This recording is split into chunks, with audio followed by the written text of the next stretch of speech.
everybody. It is September 21st, 2023, 6:30. It is the Finance Subcommittee, and we are here at North TV. If everybody could stand and join me for the Pledge of Allegiance.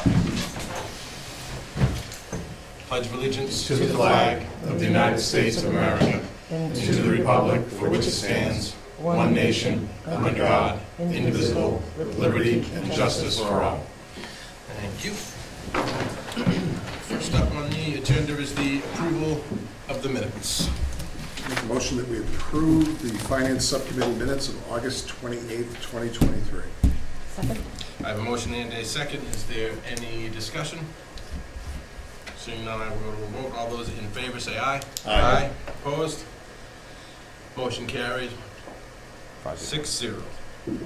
5-0. Town Councilor community comments. Does anybody have anything to say? On resident and community comment, is there anybody from the community that would wish to speak? Seeing none, I'll move on. Old business, we have none. New business, Measure A, 2024-16. Town Manager Borg. Council Vice President, Mr. Chair, we'd ask for a continuation of this item. The department head and the assistant department head are unable to attend this evening, so we'd ask to be continued to your next meeting. Certainly. Continued, going on, I'm going to take one out of order. Measure C, Measure 2024-19. Council Vice President, Mr. Chair, members of the committee, this is a measure that's before you tonight to ask for an increase in the current amount authorized under revolving funds approved by the town for the fire alarm code. It originally was set at $50,000. It is funded by the fire alarm fund. Chief Coleman is here this evening, sitting way over there, and can talk more about this. Essentially, we're required to do an upgrade. The upgrades come to approximately $82,000. The current revolving account authorizes an expenditure up to $50,000. The current account balance is $182,000 with more than sufficient funding to do this. So it would be a non-payment from any other fund other than the funds that are generated for this purpose, and still relieve almost $100,000 of funds remaining in the fire alarm account, and it will continue to collect over the years. Chief Coleman, please. So this is for our fire alarm reporting system. So in town, we've got about 270 fire alarm radio boxes. The fire alarm radio boxes are used to monitor mostly commercial buildings that have a fire alarm system or a sprinkler system.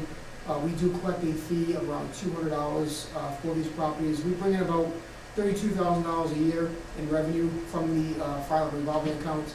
The Vision 21 system is the system that accepts the alarm. So if a smoke detector were to go off, say for example in a commercial occupancy, it gets transmitted through the system into dispatch at the police department, and then they dispatch the fire apparatus. We have two systems total, a backup at the fire department and the one private at the police department, and we were advised by the company that we had to upgrade this as the current system is outdated and they don't make the parts anymore if it were to fail. So the revolving account, as Mr. Borg did state, under the Selectmen form of government, there was a cap on how much we could spend a year, and we're asking for that one-time expenditure for this year to purchase this unit and get it upgraded. So, members of the committee, just during the budget, you passed Measure 23-069 with the fire alarm fund in the amount of $50,000. We're asking for a one-time increase to a total of $90,000 for this year, which would take $40,000 from the fire alarm fund to do that. And then we would revert back. Year-over-year expenditures don't exceed that $50,000. If this is a one-time purchase, we did have other funding options. I could have came and asked for expenditure under free cash or reallocated different funds, but the funds for this are designed for this program. They exist. It's no burden to the residents or taxpayers in the community. And I would just draw your attention to the time that we came before this committee and asked for an increase because of the increased cost of vaccinations, where we could not afford to buy all the vaccinations that we offer here in the community through the Board of Health. That fund did have enough to support it. Same situation here. asking you to support it with the existing funds from the revolving account. Does anybody have any questions? All right, seeing none, I will go to a vote. All of those, actually, take a motion. Let's get this right. Let's see if I can get it right this time. I make a motion to send Measure 2024-019, the approval to spend $90,000 in fiscal year 2024 one-time expenditure from the fire alarm revolving account to the full council with a favorable recommendation. I have a motion. Do I have a second? Second. I have a motion and a second. Is there any further discussion? Seeing none, I will go to a vote. All those in favor say aye. Aye. Opposed? Abstaining? Motion carries 5-0.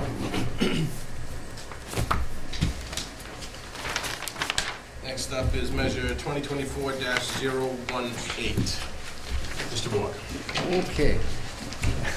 Council Vice President, members of the committee, this is a motion or a measure that we've been working on for probably the past 9 months, probably since December of last year. And I just wanted to thank Mr. Donovan for his recommendation on this particular site. I had come before you previously and asked to allocate the $5.2 million of funding from the Bristol County ARPA funds for the rehabilitation and renovation of the Allen Avenue School building into a senior center. And the Fisher College building at 451 Elm, and that's why I refer to the property from this point forward as 451 Elm, became available for sale. Through Mr. Donovan, asked us to look into it. We did did a tour of the facility,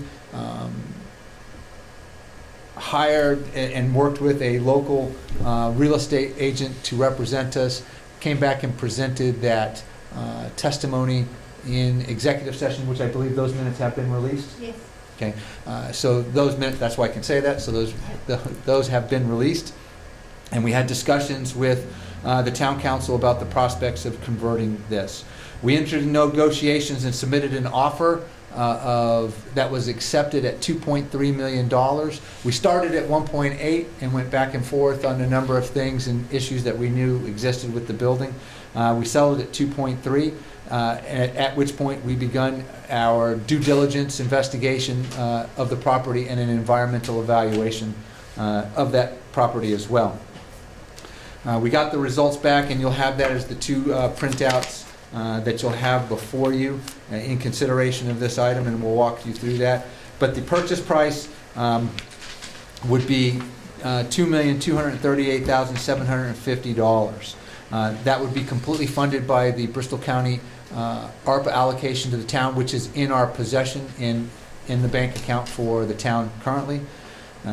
That would leave an approximately $3 million balance in that fund. So we received the due diligence reports. The number one thing that caught our attention, and we did release publicly in discussion with the owner, was there was a reportable contamination of a vapor hazard under the residential standard, not under the commercial standard. But because Scribble Time is the daycare that operates in that facility today, we made the owners aware of it. We notified, and they notified DEP, and we began working with the owners to understand what was the cause. Likely cause of that vapor hazard that exists today is urban fill. When the site was converted from the previous structure to the structure that's there today, they used material that does let off a contaminant that since 2014 is a reportable item to the DEP. DEP issued an action requirement to the current owners, and they sought different ways to mitigate this. The mitigation to this potential solution is a subslab ventilation system that will eliminate the vapor hazard from penetrating into the building. With the cost of that subslab ventilation system, based on our work with the company that we hired to do the due diligence, GRLA, who brought in a specialist for this, it came to $122,000. We negotiated with Fisher College on the exact price and installation of who would do that, be responsible. We split the difference on it, and so we came down from $2.3 million to $2,238,750. Upon execution and closing, if that is successful and with support of this committee and the town council, we would immediately move to install the subslab ventilation system on the building, which will mitigate that vapor hazard. Now, there is also, because urban fill was used on the entire site, the asphalt covers that urban fill. So it is intact at this point, but it is present under the asphalt as well. And testing did reveal that and the source of it. So we have no plans to lift up the entire parking lot regardless. So we'll keep that up to date. And we have a good paving program for town properties that we've been able to sustain and that Mark Hollowell and his team have entered in. A couple of items you'll have in the large spreadsheet. You'll see that GRLA generated a deal that the Fisher College was in the process of, as we understand it, doing a roof repair. They knew there was an issue with their roof. They are going to fulfill that and complete that as a part of, prior to closing on the property. So that is not allowed on this sheet, even though it's present. It's not a cost that we would have absorbed. So they provided all the information on the different things that they saw in the facility, and you'll see two columns, the estimate and the adjusted for budget phase 1. So there are a number of things that need to be taken into action immediately, and that will trigger some renovation requirements in the building and code upgrades. But you'll see the sub-trades that were there, the allowed, and then that second column, which totals $1.6 million, $1,644,433 total construction estimate. That's what we would use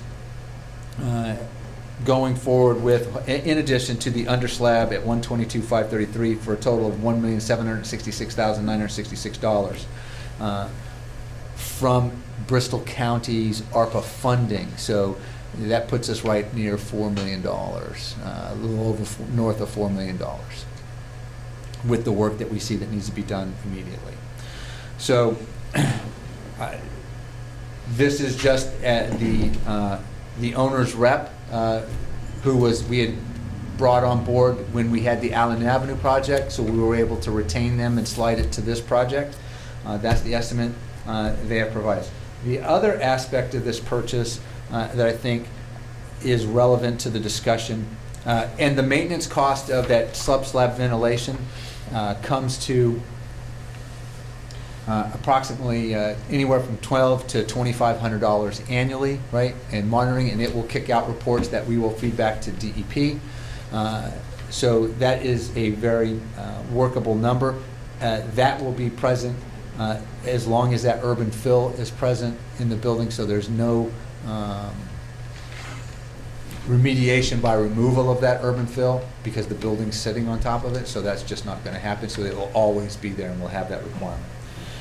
So the other aspect to look at this particular subject is, and I'm calling it revenue relief, that the purchase of this property does allow us consolidation and certain things. I can't tell you today a maintenance cost of the actual facility because there's a number of things that we're going to do to the building that will impact maintenance, but the roof is a key part of that, so we're sealing up the envelope of the building.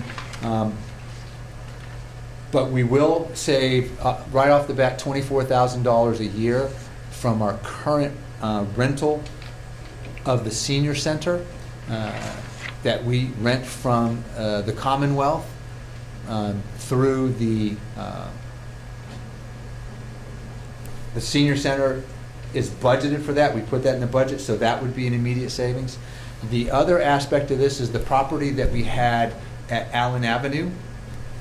There are no other plans for that particular property for the town's use, and we have a proposal that we'll bring to the town council that would put that property out for RFP for development, right? That will generate our initial very rough order of magnitude estimate in revenue, depending on the type of development, and which I think the town has complete control over through the RFP process, around $500,000 or more annually in tax revenue receipts for that property. The third leg of this particular property in revenue relief is that the building comes and we are advocating for Scribble Time to remain as a tenant. They actually provide a critical service and function in the community, right? Providing a enormous child care outlet in town. The building itself has over 50,000 square feet of usable space. We see plenty of room in our concept for regional food distribution, as well as other department uses, veterans, senior center, that there's sufficient space. But they provide annually $125,000 currently in a triple net lease to Fisher College. We will enter into negotiations after closing with Scribble Time to discuss what the rent would be for that. We have, and mentioned on numerous occasions, that we're excited about the Scribble Time aspect of this, and if this is approved, and that we would like to discuss a possible voucher program for municipal employees here in town, if that's something that can be negotiated successfully. But our planning figure right now, no matter how you look at it, either in value or actual dollars received, is $125,000 in revenue from that facility. I would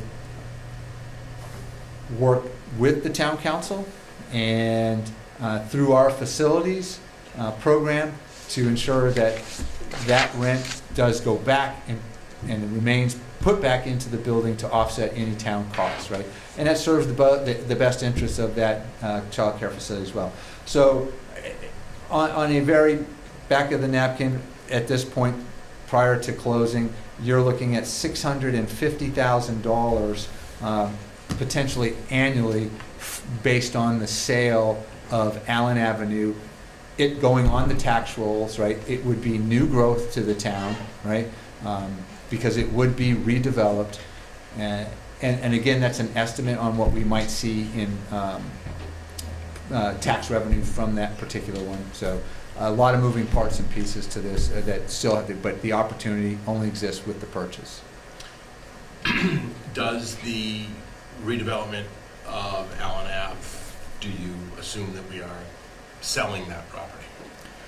That is the initial starting position, but I think the town actually is open to any potential venues, because property is a valuable commodity that the town has, and if there's a lease structure that might be beneficial to the town, we would consider that, and we'd make that as a part of our RFP process. If somebody has a proposal they would like us to consider, and we would bring that back to say, long-term lease with a triple net lease agreement that would include the tax valuation that we receive. It's something that the town should consider, right? We'd like to see those proposals, though, before we make a decision on that. If we were to sell town property, are there restrictions on what you can do with the proceeds from the sale itself? So that there are. Any town property that's sold goes back into, I believe it was the buildings and the land preservation. I don't remember the exact fund it is, Council Vice President, and I'll get that and make sure I have that. But there is a restriction on how it goes in and how it can be spent. But that's just a one-time sale of that particular property that does not impact the tax revenue that is generated from that property. Look, what's not included in that is that could be potentially $1 million piece of property. And that's just a one-time receipt for that, which is not included in my numbers here, because I'm looking at the long-term tax valuation and receipts that we reserve. So, because I don't know what it would sell, but one-time cost, not factored into this, long-term revenue from tax collection. Is there any talk of either not keeping Scribble Time for some reason or raising what they presently pay? There's no discussion on our part to increase it at this point. There's no discussion that we've initiated that does not include Scribble Time in this facility. Scribble Time, I think, plays a vital role in the community, right? We knew that going in. We did not want to disrupt childcare within the community and force a longtime childcare provider to now look for another home on short notice. We think that this is going to be a long-term relationship with Scribble Time. I see that there are two items which are in the overall construction, that first column on the larger spreadsheet, HVAC and windows. Windows being deferred to future construction and HVAC moving into the CIP. Yeah. Council Vice President, the HVAC was one of the ones that we came up, wasn't real good news, but the system functions and works today. We want to examine that. We think there's the ability to potentially offset that in this initial. It wasn't a vital, it is functioning. With the revenue that's generated from the building, should we have to borrow money in the future, I would come back and would be financed by the revenue that's created by this building, because that would be, we would consider that building maintenance and a funding source. But Linda's going to tell you, right? And I want to make sure I give my props to Linda, that revenue that comes in goes to the general fund, right? And it's going to be calculated in terms of general. So you won't see it. After the first year, we'll do an estimate, right, of what it's going to be, much like we did cannabis, right? And then the second year, we'll make and put that in as a item in the budget for revenue that we'll receive. That's when it becomes the impact, and that's when we can say we want to use that increase to help fund some of the capital projects for this going through. Because we can, with our very favorable credit rating, right, and our ability to buy and procure at a low interest rates, we have the ability to do this, finance over a long period of time if needed, and then use the revenue that's generated by the property to be able to pay that portion of it. Again, it'll be wrapped up into the general fund and then go against the debt service allocation that the treasurer would put forward. For the HVAC and the windows, is there any issue not doing those now, doing the other construction, and then having to do those projects later? Are we taking anything else out that would, kind of double the cost of, we already did this section, now we have to take it out to put in HVAC or windows? None that our owner's rep and their team were able to tell us. If the owner's rep came back and told us that there's no way that this system is going to make it, or is not going to provide any kind of service, that it's an issue, they would have told us this, and then we would have made that an issue at the negotiating table for the price. The original asking price was at $3.2 million for this property, right? I think when you look at the roof, right, and less the HVAC, we're in at an evaluation of, let's say, $600,000 that the town might have had to pay for a roof. And we're at $1.6, $1.7 million with all said and done. Safe to say that the estimate for reconstructing Allen Ave, bringing Allen Ave up to code, is under even this larger 4.7, almost $4.8 million cost. Without soft costs, and soft costs including design, owner's rep, and all the additional cost that might be associated with the architect and bringing this up to speed. The estimate for construction pre-COVID was at $4.7 million. So add 25% to that, you're probably close to $7 million pre-COVID. Post-COVID and construction spike dollars, where we're seeing a 30% increase, but you were closer to probably $8-9 million before it was said and done. This is practically a turnkey operation. If we were going to change nothing in the space, we wouldn't be subjected to the code requirements, right?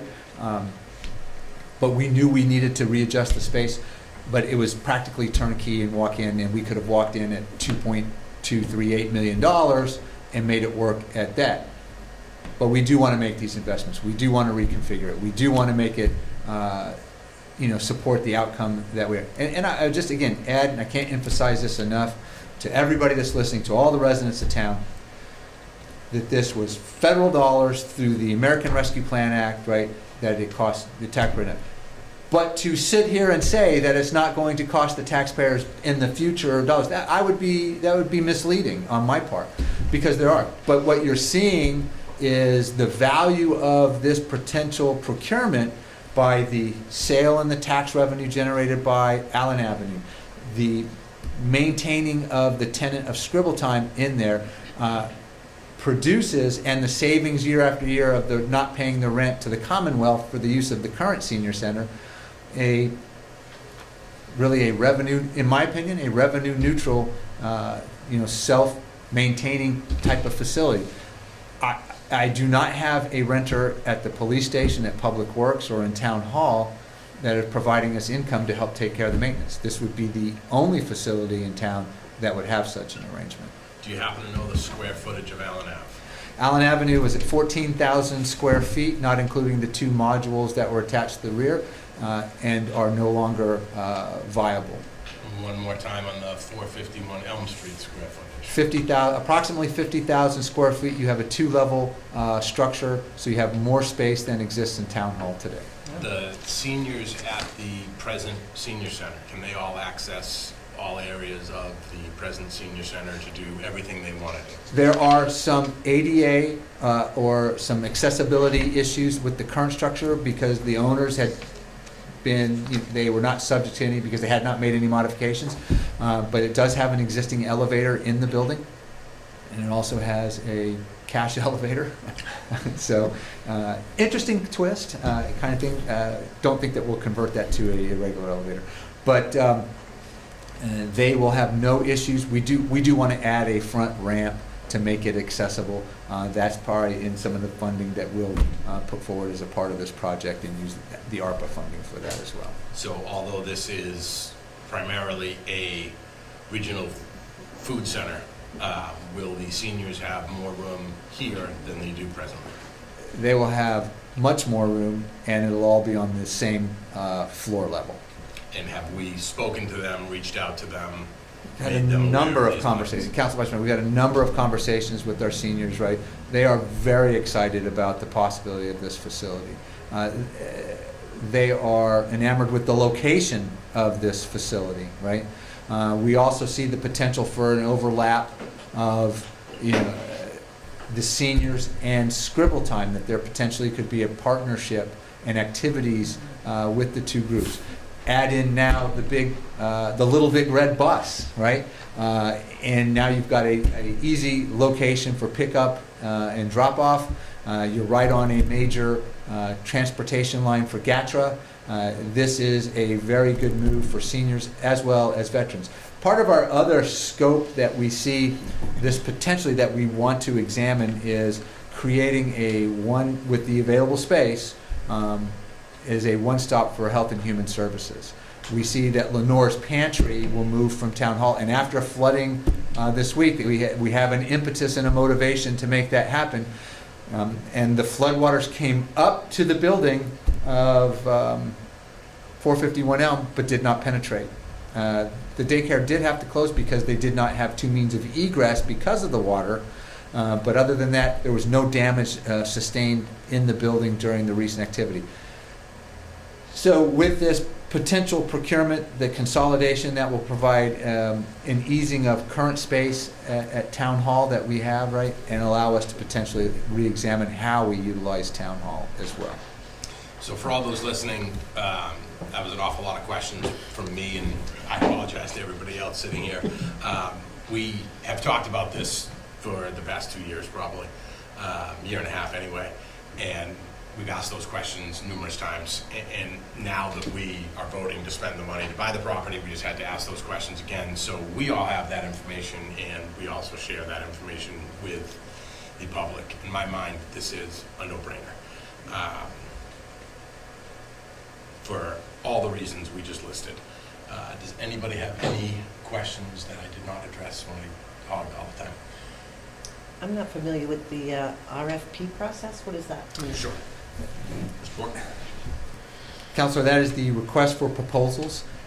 It's a tool that the town is able to use to solicit potential buyers, or for us to solicit for potential services or products that we would like to procure. So we can use it in two directions, one for procurement and one to sell. So in this case, we're going to advertise once we get approval from the council to put the property up for sale and put it out through an RFP proposal, and then we'd ask developers to come in, bid on the property, demonstrate their ideas that they would like to turn the property into. It could be anything from affordable housing, right? We have to look at the zoning in that particular area, right? It is adjacent to the mall property as well. So there are some factors that make it very attractive right now. So when developers would then put that proposal back to us, we would bring it back and look at the most attractive, most valuable return on the investment that we could get for that piece of property. So That's if we sell it as compared to leasing it, correct? but we would be open to the leasing option as well. Okay. I mean, so we could lease that particular facility or that piece of property, have it developed, and then maybe, through a long-term lease process, which is allowable under 30B, be able to maintain ownership of it and then still collect a tax revenue for it as well. Thanks. Mr. Cameron? I do have a question. I looked up the site listing on Vision Appraisal, and it's showing total living area 25,798 feet, of which 6,900 is semi-finished area and 3,100 is basement. So I'm having a tough time reconciling the 50,000 square feet. Tony, do we still have the drawings from the? I didn't bring them with Okay, but Okay. so when we looked at the drawings, they were at 50,000, and I actually had the assessor bring me the sheet. There are two separate properties that it's listed at, and so it comes to a total of 50,000 square Yeah, I feet. see that it's broken up, but and I'm wondering, that makes a lot different math at 50,000 feet compared to 25,000 square We feet. can confirm that and give that back, but Yeah. I did have the assessor give me that number. Uh, Cheryl, if you're listening, call in. Are they two separate taxable parcels that are listed? Yes, it's two tax, because Fisher College paid no, They were tax exempt. they were as a tax unit exempt, you're in but the Bishop portion that Scribble Time occupies is taxable, under because it's, unrelated business income. that's correct, because they are a separate entity and property, and they have a triple net lease with the current owners, right, of the property, and that actual area is taxed, and that's how they pay that. So so the revenue, the very small amount of revenue that we receive from that would go away in the future, but it turns into revenue collection from us in the price of rental for that space. And curious, how much square footage is it Scribble Time? And yeah, Is that- the bottom floor currently, So is that 6,000 square feet? I Is that about right? I don't recall the exact square footage on the Okay. bottom. Because I'm doing some backwards math here, and I did the assumption that eventually the HVAC and the windows would need to be replaced. They will, yes. I mean, so it's just a timing issue. So full in, this is a $5.2 million investment. Yep. So if you assume a cap rate of 7, which is probably aggressive, that's about $362,000 of rental income this should generate, which at 25,000 square feet is about $24 per square foot. And that sounds to me like a number that's far in excess of what Scribble Time is paying right now. $24 a square foot is kind of downtown Boston high-rise pricing. And wondering, would that math force them out? Their And- current, that's the rent that they've paid to Fisher College. I can't tell you how long they've paid that rent. They didn't seem to hesitate or balk at that current figure, right? But then said They are another- not, they have not approached us in any of the communications, and it may be premature until we actually own the property, but they have not indicated to us that the amount that they're paying is unreasonable. All right, said the other way, if we were to be the complete owner of that property, is $24 a square foot a reasonable rental cost, charge, fair value that the town should pay based on that investment? Because in essence, that's what the mechanics and the fair value I says. think that's hard to say at this point, right? And the reason is we just don't have all the information of what we're, the actual space that they're occupying on. Because I don't believe that the 6,000 square feet is accurate. Because, Tony, you would say they were more than 6,000 square feet today? Just the unfinished piece, perhaps. Okay. In storage. Well, regardless,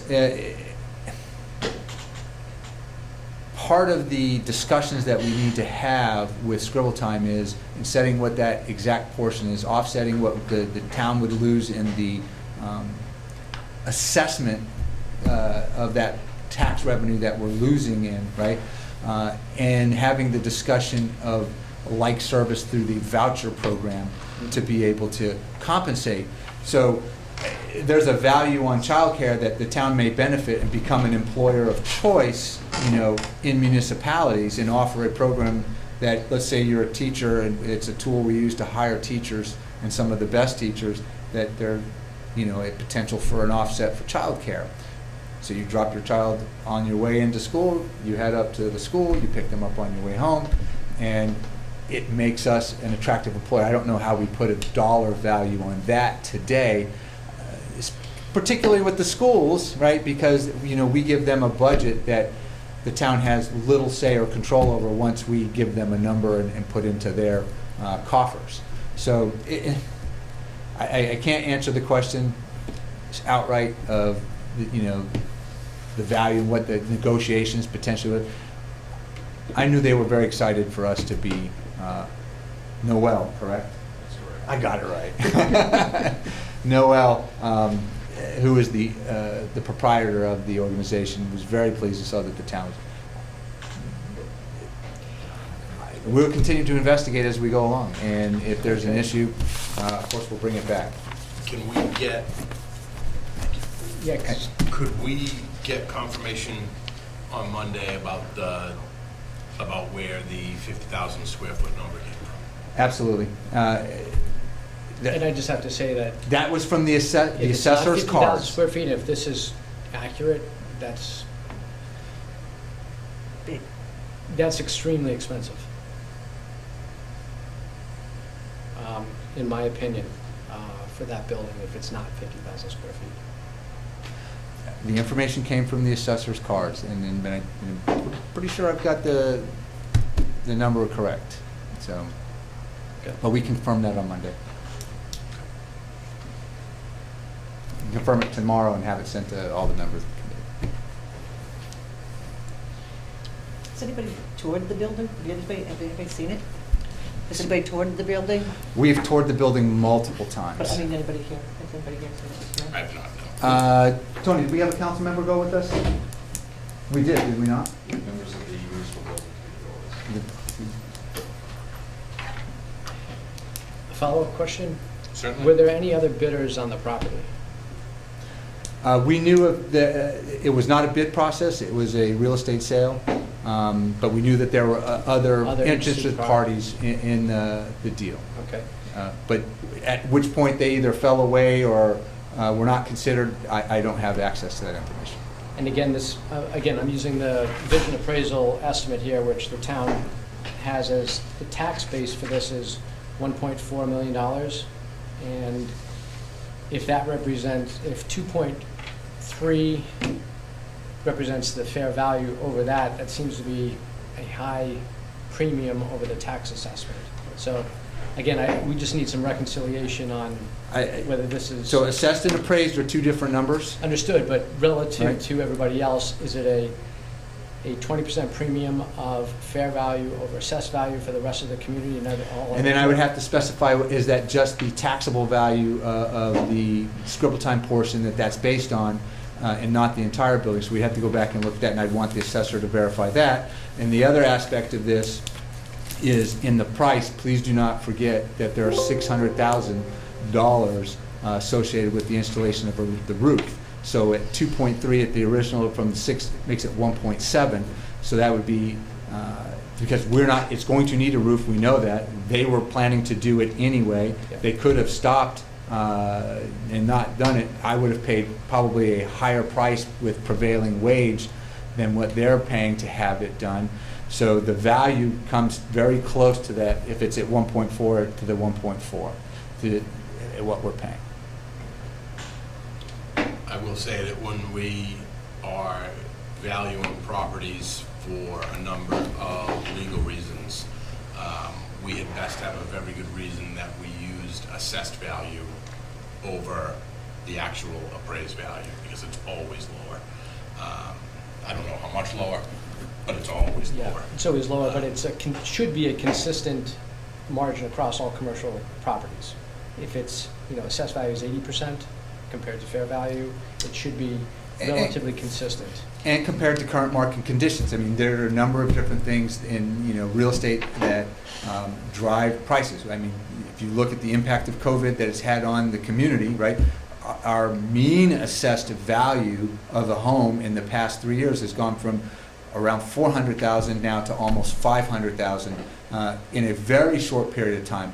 And people have been paying above asking price for a number of homes driving, but in the residential market space. So the commercial may be different, right? I can't say that Cheryl and I had and Cheryl Smith, our assistant assessor, and the chair of the Board of Assessors have had a long discussion on the impact on the commercial value. But the initial asking price for the building was 3.2. We ended up at 2.3 with the inclusion of the roof. We valued that at 600,000. That puts it at 1.7 in terms of, the price. If not, we would have had to have paid that 600,000, and we would not have negotiated at that point, at that price. So. Councilor Donovan? Two questions for you, Mike. And again, I think we've heard this on the council, but for everyone else, just assuming that this gets approved, when would you be looking at being operational at 451 Elm? When would we be looking conservatively, not buying this guy? As long as there's not a change in use in the space, it's turnkey. We could, Scribble Time will already be there, so Yep. it will be in operation. And the other space, we could immediately start to put, departments or activities from the town in the facility. I see that as almost instantaneous. But I also don't want to create a space that, we're moving into to move out of to redo the space. But so we have the funding. There is a time limit on the funding. We have to be obligated by 2026 with the ARPA funds. So we'd be moving very quickly to have this done as quick as possible. Does the facility need to be cleaned out, or is it already empty? It is empty already. So we'd be moving furniture and stuff in there that we already own? Yes. And the second question I had, and again, this is more for people listening, could you talk a little bit about the regional food distribution, what that actually is? Okay. Under the guise of ARPA, one of the allowable expenses for ARPA is food insecurity. We saw during the COVID pandemic a steep rise in the number of requests for food support. Lenore's Pantry was our gauge for that, but we also communicated with other organizations in town that filled and helped out with that need. And they saw the threefold increase in food security, right, that we were looking for. So with that, that drove us to look at, potentially how we could use the ARPA funds, right, and secure a space. We settled on the food security and the ability to move Lenore's Pantry from Town Hall to a more centralized location in town. That was a little less, formidable or inhospitable. I don't think that's the right word, but folks, didn't like to come to Town Hall sometimes to, get assistance, right? And this was part of that discussion. We have a partner with the Hockomock Y, and they provide a lot of this food insecurity and support here in town as well. And when they did that, and when we discussed with them, we came to the conclusion that if we were able to acquire this facility or at Allen Avenue, right, we could create a regional, right, and become an outlet for the Boston Food Bank to be able to support the South Coast region, right? So allowing that ARPA trigger to facilitate the procurement and using that as the reason for buying the building, but benefiting with the other aspects of the space that are available to the town, it cleared the path for us and for Bristol County's support of the concept, right? So this money had to be approved by Bristol County commissioners and through their team for the ARPA. But it addresses and provides now an outlet for food insecurity where the Boston Food Bank will use this location, and that's what we're working to develop that relationship with, to bring in food that'll now go all over the South Coast, right? And here through North Attleboro. At the same time, supporting our pantry that will be focused on our residents in town, right? And give them an experience to be able to have the support that they need in town without missing a beat. And 451 Elm, if I remember correctly, has a loading dock, whereas Allen Ave did not, Yeah, correct? Allen Avenue did not have a loading dock. 451 does have a loading dock. That's the area of the building that we'd be using for the regional food center. Thank you. Other questions? I'm waiting for an answer from Cheryl. Like they're out there trying to call her right now. So. Other questions, please. Well, I'm waiting for Karen to walk back into the building. Boston Food Bank, they do more, if I remember correctly, because I've worked with them before, they do a lot of fresh produce as compared to just doing canned goods, so that's going to be a big difference. Yeah, this is, having the balanced diet and the number of different kinds of foods that are available, right? We do have some in a limited amount of that at Lenore's Pantry, right? But having this, we see this as a busy spot, not only for the child care perspective, but, shipments coming in and going out to all over the region, and the town benefits from that relationship as well. What about traffic? We're going to have trucks coming in and out? There will be traffic, but that is a major thoroughfare in town anyway, because it feeds up from 95, right, to and from on Toner Boulevard and Commonwealth. So we don't see a huge increase in the traffic as well. We like it that the fact that it is on a GETRA line, as I mentioned before, so there is mass transportation opportunities, and that makes it easy for residents to access that regional food bank as well. Just thinking aloud, the Allens Avenue, are there any contingencies, hazards that may be required to put that into accommodation for a developmental sale? So with the property itself, it's a fairly large parcel of property. A portion of it is wetlands over there, so there's the Conservation Commission would probably be involved, and Shannon Palmer, our conservation agent, would be involved in that marketing of it and development and understanding what the footprint can be and will be on that particular property. But there's enough space there to develop. We could entertain or add options in the RFP that discusses everything from commercial and mixed use to affordable housing as well. The town does have a demand for affordable housing, and this could be a potential project. We'd entertain, bids that come in that discuss both, or even potentially mixed use. But again, I would have to go back to zoning bylaws, the planning board, and the ZBA to make sure that, whatever it is that there's a restriction for, and the wetlands were the only ones that I saw that were of a major concern, that limits the use on the total area of the property at Allen Ave. How long has that been a school, that property? Since the 1950s? All right. I'm going to call for a 5-minute recess. And I'll see if I can't get that information out of Thanks. recess. We are recessed for 5 minutes. Thank you. Thanks. I'm not really sure how I would set that up. Just point it at the ceiling.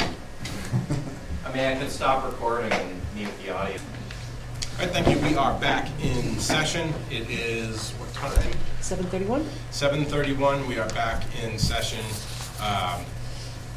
Just trying to get in touch with somebody who had the full assessor's information. Mr. Boyd, can you let us know what we have learned?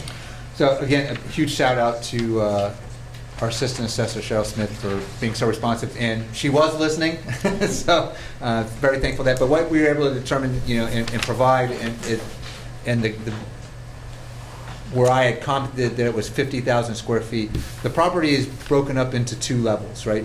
Because this, as Fisher College, as the owner, is tax exempt when they're operating as an education facility, and they do have a renter below Scribble Time that is not tax exempt, the property has been split into 2 levels, Building 1 and Building 2. It really should be Level 1, Level 2, because it's really the same facility, but the total square footage for the 2 levels comes to over 50,000 square feet, almost 53, Councilor Don, 53,000 square feet. 53 and change, yeah. So that's where the data that I had, and the 50,000 square feet.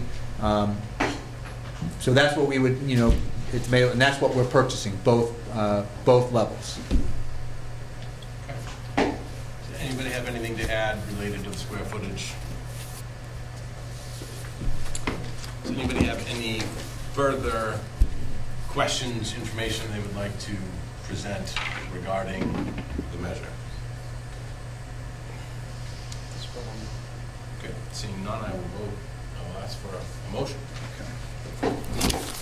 I move that we send measure 2024-018 to see if the town council will appropriate the sum of $2,238,750 for the purpose of purchasing the property located at 451 Elm Street, North Attleboro, to the full town council with a positive recommendation.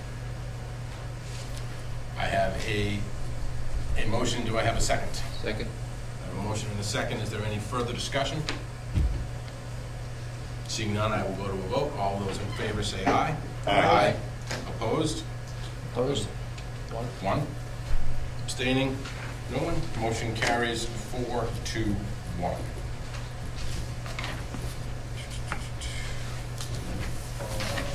That is the end of our agenda. I will take a motion to adjourn. So moved. I have a motion. Second? I have a second. All those in favor, say aye. Aye. Opposed? Motion carries 5-0. Give me a second to